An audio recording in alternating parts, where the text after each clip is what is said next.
I'll just say at the outset that we need to invest in infrastructure. This is a statement of the obvious, but it's one that we have been failing to do for almost a generation.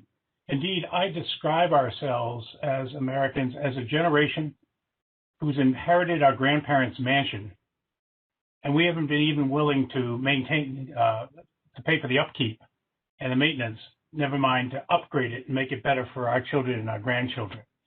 In fact, we should spend no dollar, whether it's private or public, in building infrastructure, and particularly transportation infrastructure, unless we're not embedded within it the best practices for sustainability and for resilience. Investing in resilience in infrastructure, in other words, we can accomplish three things concurrently. We can do something very necessary for our economy. We can do something that, if we do it right, can be helpful for how we address climate change. And we can do it in a way that, by making it more resilient, also speaks to it making more secure, making it less attractive potentially for adversaries to target. So there's even a national security and the homeland security benefit from investing in infrastructure that's resilient.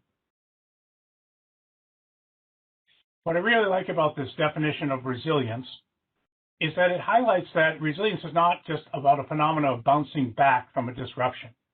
In fact, to reach a state of resilience, you have to do a lot of stuff before something goes wrong. You have to design or bake in resilience, and that's where we capture with the ability to prepare or withstand. If a structure is resilient, is if the ground moves, it does not fail, it does not collapse.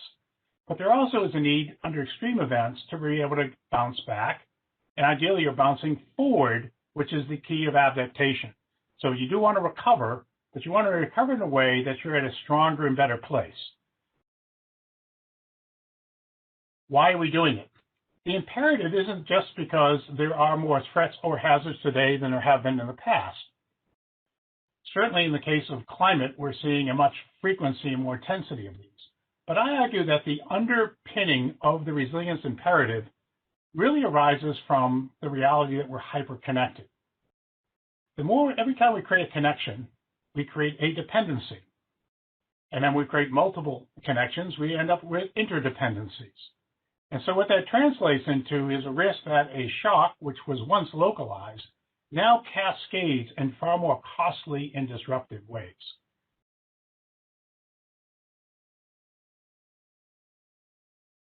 This schematic, which was actually dealt by NOAA back in 2009, of course, captures a better view from the physical infrastructure world about how the systems that we rely on at the end of the day, again, are also highly interconnected and interdependent. And therefore, if we have a disruption with one, it tends to cascade and impact on others. Now, with my political science roots, what I know why this is causing a lot of problem to get out in front of is we've often managed the oversight in very stovepipe ways. Transportation is managed separate from energy, separate from health, separate from telecommunications. When the reality of the systems themselves are almost always systems of systems. And therefore, the resilience imperative is animated again by this interdependency challenge that we have to get out in front of. Putting in practice is captured well here by a cycle developed by a colleague of mine at the Fraunhofer Institute in Germany, where we have to think about resilience not as an isolated phase, but as an ongoing process, where we think about resilience in the context of preparing for a risk, when we design an infrastructure or system. We want to put the mitigation measures in place that ideally will allow it to ride out expected disruption.